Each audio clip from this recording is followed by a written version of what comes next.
дод, ростӣ дод аз дасти хоҳарону апаҳони шавҳар.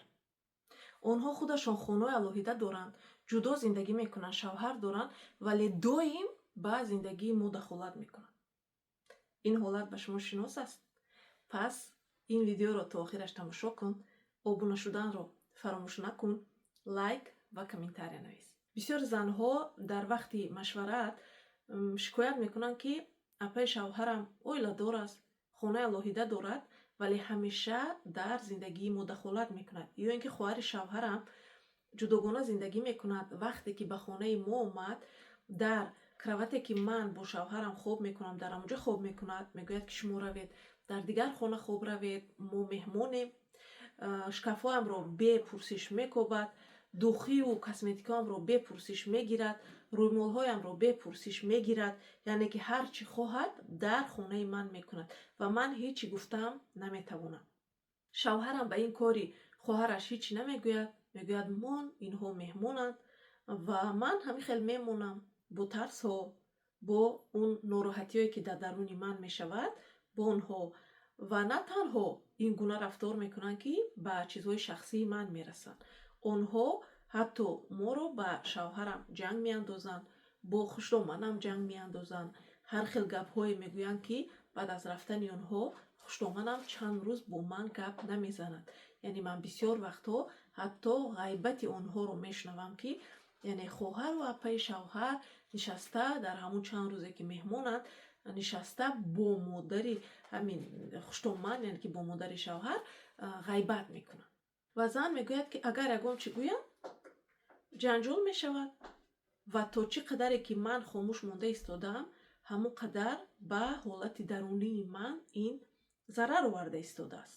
сабабҳо аз ҷиҳати равоншиносӣ, яъне чаро хоҳару апои шавҳар ҳамин хел, на ҳамаашон албатта, ки баъзе хоҳару апои шавҳар ҳамин хел ба келинҳо беадолатӣ мекунанд, гарчанде ки худашонам келин бошанд.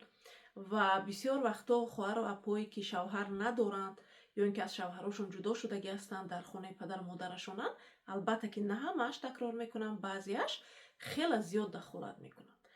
ин якчандта сабабҳои чуқури аз ҷиҳати равоншиносӣ дорад.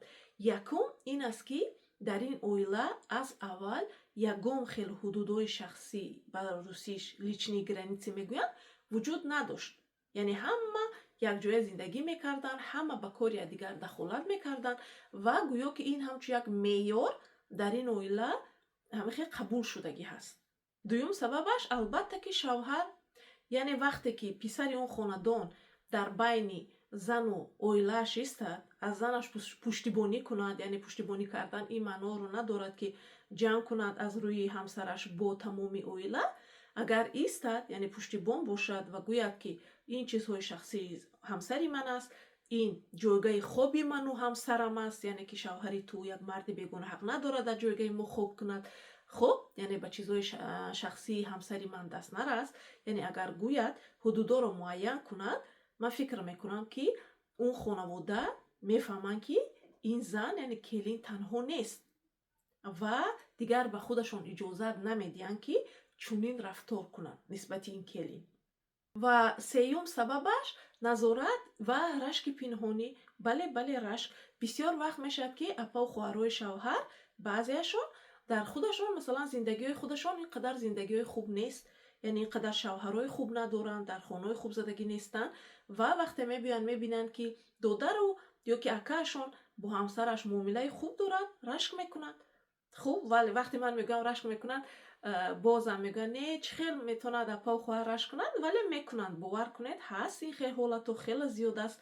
хуб, ва ҳамин рашк сабаб мешавад, ки онҳо дахолат мекунанд. ё ин ки онҳо аз аввал дар ин хона бузург шудагӣ ҳастанд ва ҳама ин чизи хона ба онҳо тааллуқ дошт ва ҳоло як гӯем, ки хозяйкаи нав, як кадбонуи нав дар ин хона пайдо шудагӣ аст ва ҳамин боиси норозигию, боиси хашму боиси рашки онҳо мешавад. яъне вақте онҳо мебинанд, ки акаашон ё додарашон ба як зани дигар шӯхӣ мекунад, механдад, шояд ягон чӣ мебиёрад барои занаш, ва ҳамин сабаб мешавад, ки онҳо шурӯъ мекунанд ба дахолат кардан, ба ҷанг андохтан ва бисёр вақтҳо ҳамин апа хоҳарҳо сабаб мешавад ки оилаҳои ҷавон пош мехӯранд. чорум сабаби равониаш ин менталитети мо ки мо мегӯем ки ман беҳтар медонам, яъне ки ин хона хонаи мо буд, хонаи ман буд, ман беҳтар медонам, яъне ки ту келинӣ, ту намедонӣ, ман беҳтар медонам, биё ман ба ту ёд диҳам. Ва ҳамин хеле калонӣ мекунанд, гӯё ки хуҷайнӣ мекунанд аз сари он келин, ки гӯё онҳо хубтар медонанд. ва акон муҳимтарин савол чӣ кор кардан дар кор аст. агар ин видеоро келинҳое шуниданд ки дар ҳамчунин ҳолат қарор доранд, дар ҳамчунин оилаҳо, ва бисёр вақтҳо шояд шумо худатонро айбдор кунед ки ҳисси на он қадар хуб нисбати апаву хоҳарҳои шавҳар доред, ин ба ин ҳиссотон худатонро ҷанг накунед, нороҳат накунед. шумо ҳақ доред ҳамчунин ҳис кардан. вақте ки як нафари дигар мебиёяд дар оилаи шумо дахолат мекунад, ҷанг меандозад, бахилӣ мекунад, мегирад чизҳои шуморо нопурсида, дар ҷойгоҳи шумо бо шавҳараш хоб меравад, албатта ки ин шумо нороҳат мешавед, шояд гиря мекунед, асабӣ мешавед. ин ҳиссҳои шумо ҳиссҳои нодуруст нестанд, ин ҳиссҳои дурустанд ва шумо ҳақ доред. ва дуюм чизе ки мехостам гӯям ин ки ҳудудотона гузоред. яъне бисёриҳо мегӯянд ки ман метарсам гуфтан ки нарас ё ки дар ҷойгоҳи мо хоб накун, ё ин ки шарм медорам ки гӯям. не, ҳудуд гузоштан ин маънои ҷанг кардан нест. ҳудуд гузоштан ба оромӣ фаҳмондан ки ин косметика ба ман дар кор аст, ин духиам ба ман дар кор аст, не, лутфан дар ҷойгоҳи мо хоб накун. ман намехоҳам ки масалан як марди бегона дар ҷойгоҳи мо хоб кунад. дар ин ҷойгоҳ ман ба бародари ту хоб меравам, яъне ки чӣ хел ту метавонӣ дар ҷойгоҳи мо хоб равӣ.